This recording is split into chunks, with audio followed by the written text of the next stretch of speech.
Marcel, where are you going with that disc? You are not putting that on again. Marcel, okay, if you press that button, you are in very, very big trouble. Attention. Everybody stop what you're doing. It's time for The Unwritten Rule, a Mizzou sports podcast brought to you by the Believe Network, alongside Peyton Haverman and Kenny Van Doren. Here is your host, Jack Knowlton.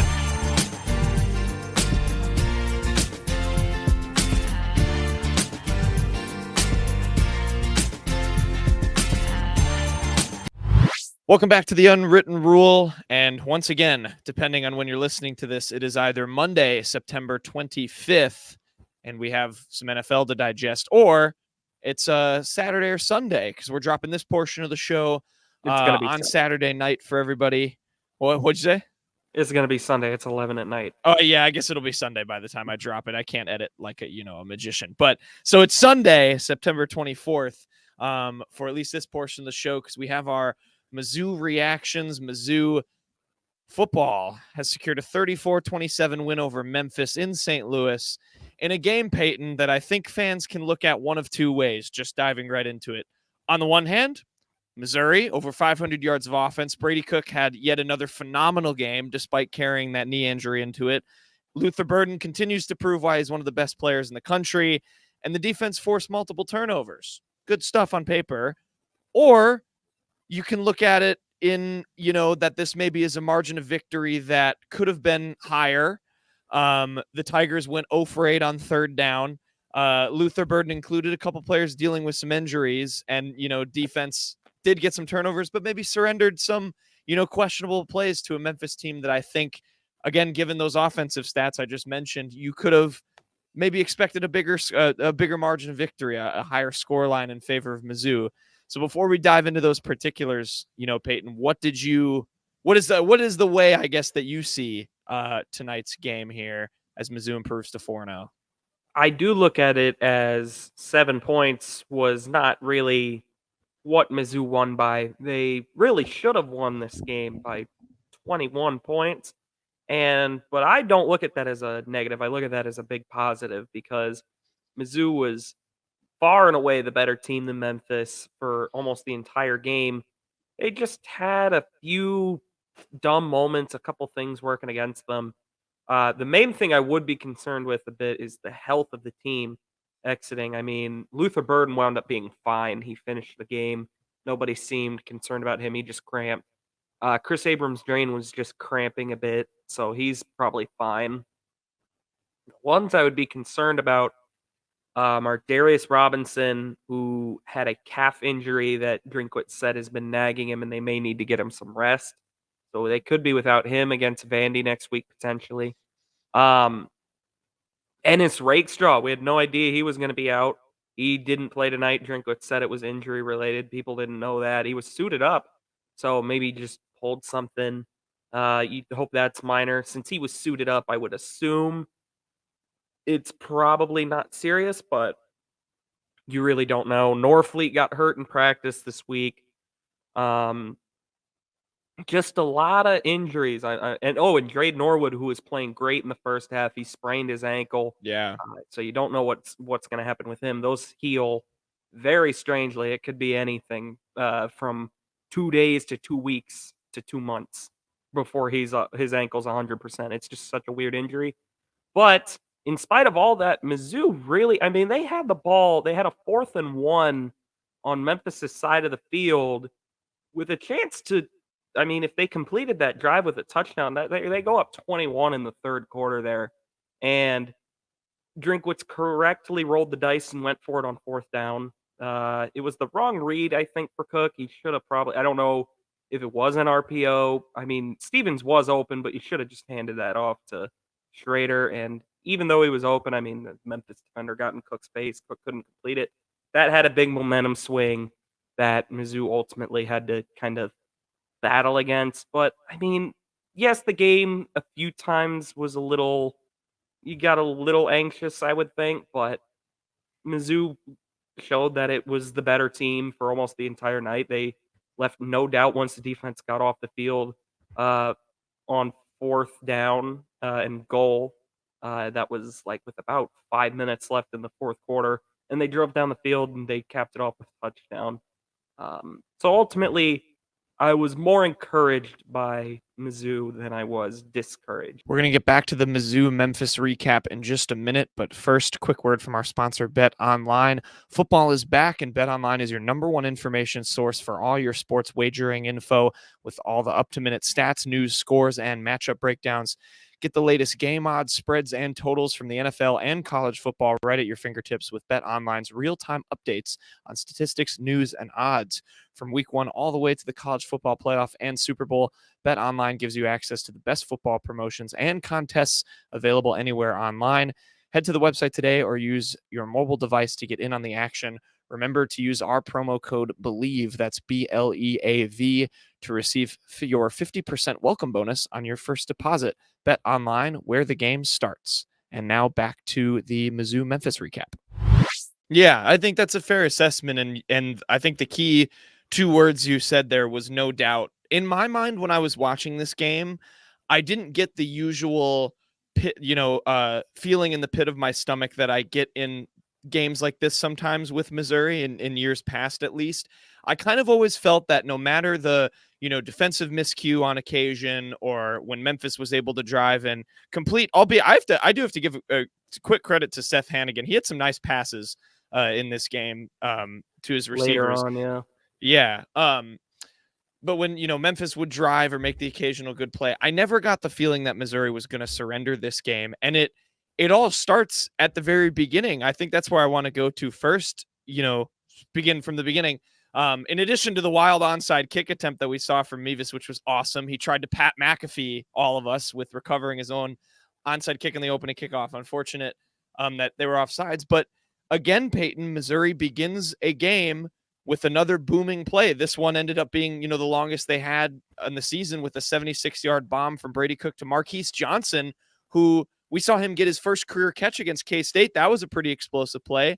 And now he again proves he can be kind of a weapon as a true freshman, just completely beating the coverage and being wide open to, again, start Missouri's game off with a bang, something we're not, I guess starting to get used to under Kirby Moore's offense. And then, Brady Cook, again, going on to look awesome, 341 yards, 2 touchdowns, ran just a little bit. I think we correctly predicted that would be a little bit more limited, coming into this game, given the knee stuff. And we were texting back and forth, I know you and I, about, the kid's got to learn how to slide. I mean, he took a couple hits. One of them, wasn't all the way his fault. He got tackled from behind, knee hit the ground. Unfortunate, when you're trying to make that extra effort. But yeah, I think you're right in that assessment overall, that, they start again with a bang, and they, on both ends of the ball, were just able to kind of keep control in the game was kind of the summary I think I brought. And you can turn to whatever specifics you like. But that I think was my feeling this entire game. Yeah, definitely a flip switched for Brady Cook, it feels like last week. He's Switch flipped? Yeah, switch flipped, rather. Did I say flip switched? Yeah. Whoopsie. That's okay. I got called out in the comments for saying overstating instead of understating. So thank you to whoever said that, because now I'll think about that going forward. But yeah, no, anyway. Brady Cook, obviously, I mean, he's looked like a completely different player the last couple weeks. Just fully confident. The offense, clearly, I mean, Kirby Moore trusts him. There was one play in particular that I was like, there's a lot of growth here. It was when it was before Mizzou's touchdown run with Nate Pete. The play before that, there was a 20-yard completion to Luther Burden. On that play, it was designed to have, hopefully, the wheel route, Nate Pete, wheeled out to the left sideline. Cook looked there, it wasn't there, and instead of panicking, he just calmly, coolly, quickly flipped the ball back out to the other sideline. Luther Burden makes magic happen because he's just the greatest player ever. Picks up 20 yards, gets down to the 1, ends in a Mizzou touchdown. Just, he looks so much more comfortable in the offense, really does have full command. You do hear coaches say that stuff a lot, but it is true with Brady Cook. It's very clear at this point. I would say the offense in general was pretty good. There were a few penalties that were annoying. I actually was really impressed with the offensive line in the second half. The run game was not there in the first half, but it came around in the second half and really was kind of the reason Mizzou was able to ice the game. Um, and they largely held up in that second half. Cook got sacked once, I remember, but he kind of just danced around into it. There were very few blown blocks on the run plays, especially when they really needed to ice the game. Uh, they were absolutely perfect. I mean, Nate Pete had a few just wide open holes, and obviously Cody Schrader, who sometimes isn't the most explosive. I mean, he was able to rip off that 22-yard touchdown at the end of the game. Yeah, that you make a good point too. That was my main thing I wanted to see improvement on heading into this game from Kansas State, which has a very good run defense. I wanted to see that running game unleashed, and it did take a while for that to happen, but I knew that, I think we all knew that that was going to be how they were going to balance out, Cook kind of only really being able to use his arm in this game with the injury. And we did see that eventually from Pete and Schrader. I mean, Cody Schrader, 123 yards and a touchdown. Nate Pete, 65 yards and a touchdown. They stepped up when necessary, especially later on in this game. And I think also you're right. That owes, a lot of credit to this offensive line. And yeah, I think an improved game overall from them. We got an EJ Ndoma Ogar play too, which I know you were in addition to Brett Norfleet, we're an EJ Ndoma Ogar podcast. But staying on the offense a little bit more, you said it, and I mean, this is the man we're just going to have to keep talking about every single week. He is the best player ever. Luther Burden, once again, spectacular. 10 catches, 117 yards, didn't get in the end zone. That, he had 100 yards, I think, like midway through the second quarter. Went out for a little bit. We learned it was cramping. I think Drinkwitz said he just needed to go get an IV in the locker room before he came back. But I mean, like, we don't have to talk too long, or we can. I mean, it's just, you're beating a dead horse at this point with just the way this guy plays. He is not just one of the best receivers in the SEC. He is one of the best players in the country. I think it's pretty safe to say that. Yeah, it's really nice to see Mizzou, the first 5-star they'd gotten since Dorial Green Beckham, I believe. I don't believe Terry Beckner was a 5-star. I could be wrong about that. But I trust you. I mean, Luther Burden, to get him in the fold and have him be as productive as he is, there is no doubt that this guy is the best player Mizzou has had come through the program in a minute. That just so obscenely talented when he gets the ball in his hands, just bounces off of tacklers. It's something to behold. He's emerged almost seamlessly as the number one threat that Mizzou needed after Dominic Lovett left. There's really not much else to say about him anymore. He is great. It's good he didn't get the ball a whole ton after he came back out of injury. He just got one screen pass, and he did recover the onside. But by the time he came back, it was mostly a let's run the clock out time anyways. So, overall, got to be happy he put on a show in front of his home city. So, very good. I'm also reaching the point with commentators and him now where the comparison to Deebo Samuel has become the Matthew Stafford and Clayton Kershaw quote, where they just, everyone just compares him to Deebo, which is a fair and accurate one, but I just hear it every single week now. So I'm adding that in the file of repeated, little announcer quips. But yeah, he was great. I like what Cook was doing, spreading it out a little bit. The next highest receiver was Marquise Johnson, who only had the one catch for 76 yards. But, I thought Mookie Cooper was solid at times, 3 catches, 53 yards. Theo Weiss, you look at the final stats, he only had 29 yards, but I feel his impact was a little bit more than that, at least to me. I thought he came up pretty big, especially when Luther Burden went to go get that IV. They were talking about it in the game a little bit about this is, why they recruited him to kind of play that X position and take away some of the pressure off of Burden to, or some of the attention off of him, I guess to say that. But I thought the wide receivers in general were really good today. And yeah, when you have a guy like Burden to throw to, it makes Brady Cook's job, especially carrying that injury, a whole lot easier.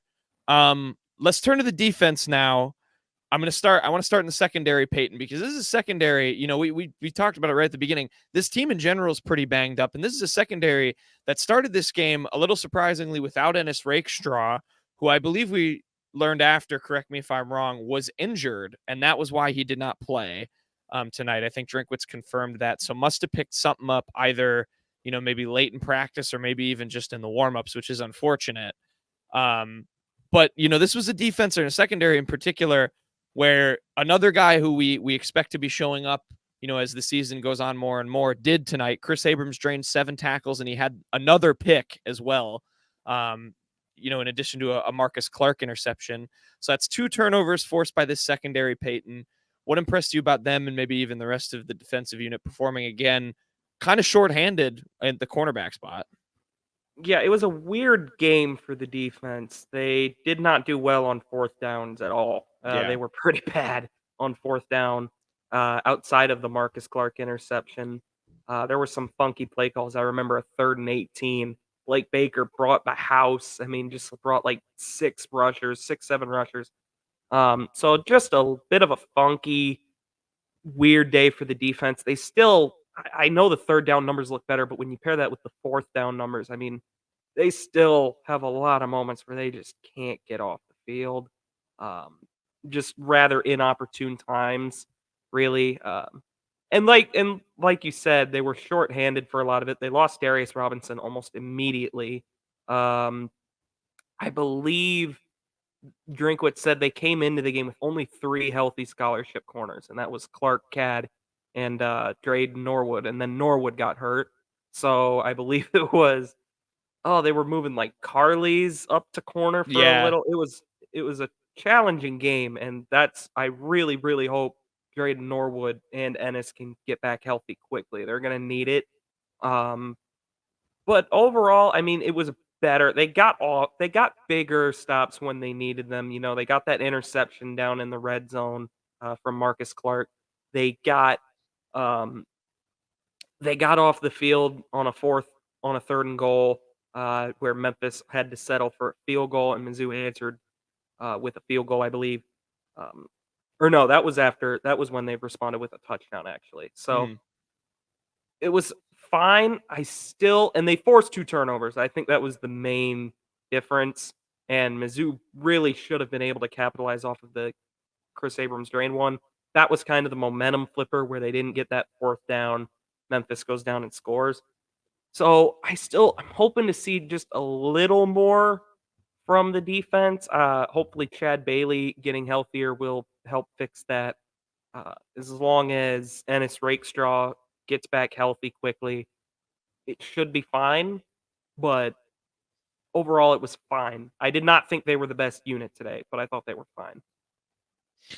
Yeah. I think weird is a good way to describe it too, and that, like, you know, kind of ran through the team a little bit. You know, the other 2 leading tacklers in this game were Tyron Hopper and Johnny Walker Jr., which you had some text while we were, you know, chatting like during this game about both of these guys that sort of humbles kind of their performances, because I thought Johnny Walker Jr. had his moments today, but I know you texted that he started the game pretty rough. And then can you share your Tyron Hopper stat that you learned? Oh, that wasn't a real stat. I just said it felt like Tyron Hopper kind of has missed I was like a lot of tackles. Okay, that felt like a fake stat. I was like, because he does miss the occasional tackle for all the good plays that he makes. Yeah, and I said it just after a punt return, which I don't even know why he's on the punt return team. Yeah. But no, I mean, Tyron Hopper flies to the ball so fast. He's gonna occasionally miss one, but it did feel like I just noticed, like, gosh, he just missed that punt return tackle. And I don't really know why he's even out there, but you know, it happens. Johnny Walker, I mean, he wound up finishing the game very, very strong, and he got to the quarterback. He's been the best pass rusher on the team. He did have a couple moments there. I remember he was one-on-one on a check down with Blake Watson, and Watson juked him out of his ankles. Yeah. Just straight blew right past him. But overall, Johnny Walker was good. He just had a bad start to the game. He had that pass interference penalty that was a little ticky-tacky upon further review, but he's wound up being probably the best pass rusher on the team so far. Yeah. The other, I'm just, thinking on the fly too. The other two things that I think will frustrate a lot of Mizzou fans that we can touch on quickly. How many times, Peyton, are you going to see a team win a game, period, when they go literally 0 for on third down? I mean, that's got to be something that can't happen, against some of these better SEC teams as you start conference play now. And then the other thing we talked about a bit was the decisions on these kickoffs to try and return some of these that hurt Mizzou greatly, especially at the beginning of the game. One of them led to the Cody Schrader fumble, but just overall, harming them for field position. I mean, those two things certainly are a little bit red flaggy, I guess, when you look forward to, playing some of these better teams that are going to punish you when you have those kind of stats. Yeah, and luckily you can get away with it. If you're going to burn it on a game, you might as well burn it on Memphis before you get to SEC play.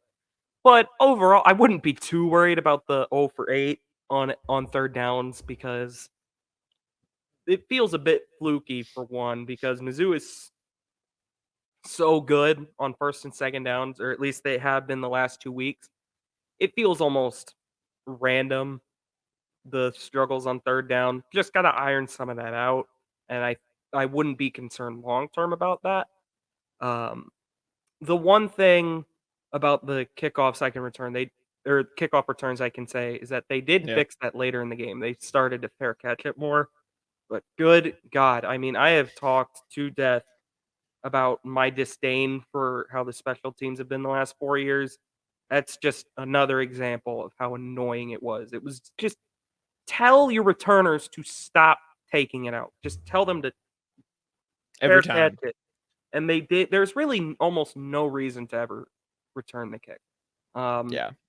And they stopped doing it later in the game, and Mizzou was able to drive down the field later in the game. So it was Yeah. something that got ironed out. The 0 for 8 on third down. I mean, it's just so many weird things added up to where it was only a 7-point win, even though this really should have been 20 points plus. Yeah. The one in particular at the end of the half where they just kind of, I hated the second down call with the speed option pitch out. That was a bad play call. Yeah. And That then was a on bad third one. down, Brady Cook made the right decision on that third down to just chuck the ball out of the back of the end zone. But you'd like to see some of that situational stuff get cleaned up. And I'm somewhat confident it will be ironed out as the season goes further and further in. But yeah, the kickoff returns, just fair catch it every time. No point. No You point. don't have Cordero Patterson back there. Yeah. Need to fair catch those. I know Luther's good at punt returning, but let's just set up at the 25 where you don't have to struggle for field position to start out drives. And yeah, okay, so I like that take about the third downs because yeah, it is sort of just a weird game to digest, but I think in the end, yeah, Mizzou fans, what they can turn to 4-0 for the first time since what is it, 2013 was what they showed. Yep. So And they went 12-2 it, and went to the SEC title game that year. they did. I don't think I'm going to predict the same outcome for 2023. But anything can happen. Stranger things have happened, I guess. But yeah, I think overall, pretty solid game. You escaped there with some nervy moments, especially with the injuries. But yeah, I really wanted Mevis to recover that onside kick. I was so excited to tweet the Pat McAfee gif from Unwritten, but yeah, I mean, that was frustrating. just, again, the special teams are just hilarious under the last 4 years. You do the math on what could be the common denominator for that. Yeah. So I'm looking a little ahead now to at least Monday. I mean, in your eyes, is this team ranked now headed into Vanderbilt? Definitely. I mean, they were 27 Yeah. coming into today. UCLA lost, Iowa lost. They'll be ranked 100%. They should be ranked. The last time Mizzou was ranked and then played Vanderbilt on the road the next week, they lost. They had Kelly Bryant. It was just a nightmare day. And you never really know how you're going to respond to your first game on the road. Vandy is a lousy team this year, no doubt. They have really shocked me. I thought they were going to be better than they've shown, but I would not be shocked to see Mizzou be a double-digit favorite down there. Just got to handle your business, and then LSU comes to town. They are playing on a construction site, so Correct. Anything can go awry there. The scoreboard literally hangs off of cranes. So yeah, definitely got to keep, just kind of pushing. I know how badly Mizzou fans want to get to that LSU game 5-0 just because of what that would mean for, some national attention, especially. I won't go any further than to say that for now. But yeah, I was wrong. I said this yeah. in the last episode. Duke, Notre Dame was next week, not the week after. Not in 2 weeks. And they did get game day, but that's next week. So in 2 weeks, I really don't know who else would have it as of now, but Mizzou's got to get there. Just beat Vanderbilt. You'll be 5-0 coming home. Maybe probably in the something. teens. Yeah, you could You be. would guess. You never know. Yeah. But We'll just have to see. just see them beat Vanderbilt. I mean, at the end of the day, even in spite of 0 for 8 on third downs, you had a wacky fumble early in the game. They put up 34 points and put up 500-something yards. And they really should have put up more. So I would It is nice to Go ahead. Go ahead. I was going to say I was just going to say you'd be very enthused by this. Yeah, I was going to say it's just nice to forget about those plays for once, right? Like it's nice to be like, "Oh yeah, Cody Schrader also fumbled in this game," and not, "Oh, remember when Cody Schrader fumbled and it cost us, a touchdown that led to them losing?" And yeah. That is a good point. I mean, last year you can point at so many different plays that had they gone Mizzou's way, you would have won. I mean, Vanderbilt had about 5 of them, like on its own.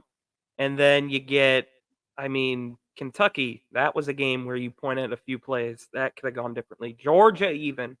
Yeah. But I mean, this year Mizzou has found a way to close, and that can be the difference between what we saw last year, getting just 6, or maybe if Mizzou continues to close. I mean, that's an important thing. I mean, they had some adversity late there in the second half, and they didn't let it kill them. This isn't a bad Memphis team. I mean, this Memphis team, metrics-wise, grades out very well. Mizzou was only a 6.5 point favorite. They covered in this game. They found a way to close it out. They did not let anything rattle them. They just handled their game plan and came out with a win. Took care of business. Yep. It took care of business. And I will add to that, I think it helps them to be able to close out when they start the game in the way that they've started the last 2, with going for a little bit of a home run play right off the bat and kind of, punching that other team in the mouth, starting things off, on a very positive note with a big play. Yeah, and I mean, maybe when we look back at it, that Middle Tennessee State game can be spun as a bit of a positive because they were, oh my God, there were probably Mizzou fans rooting against them. Worst win ever. Started to slide. It was such a bad win, but they found a way to close it out, and that is, at the end of the day, the win looks better than a loss. And that was a good thing today. I mean, they fell behind 10-7, didn't let it rattle them. They got 10 points in the second quarter, going to half up. What was it? 17-10? Yeah. Mm-hmm. And Cody Schrader, I mean, he fumbled. We didn't see him for a lot. It became the Nate Pete show for a bit, and I thought he looked good. They went back to Schrader, and he closed out the game for them. So, yeah. And I like, when they were down 10-7 again, I was like, they're going to be all right. And that's a different mentality. I was getting annoyed, but I mean, I wasn't happy, but I wasn't like panicking. And I think that is a new feeling. I think a lot of Mizzou fans are probably going through with this game, with the frustrating moments. We're like, okay, but let's just see how they respond. Not, they're not, like, they're just going to keep digging a hole. They're not going to respond. I think that's a kind of new thing and a new sign for this team that fans can turn to now as the season goes on, because those moments are going to continue to pop up. But nevertheless, Missouri 34, Memphis 27. They close the deal. Vanderbilt next week, afternoon game. It'll be a 3:00 kickoff in Nashville. First true road test for the Tigers. We'll obviously have a preview and all that stuff to dive into. But for our Sunday viewers, we will now segue and move on to quick hits. And for our Monday viewers, we'll segue and move on to quick hits. I knew I would butcher that in some shape or form. So Monday viewers, we'll go to quick hits before our early Sunday listeners to this segment of the show. This has been the Unwritten Rule presented by Bet Online.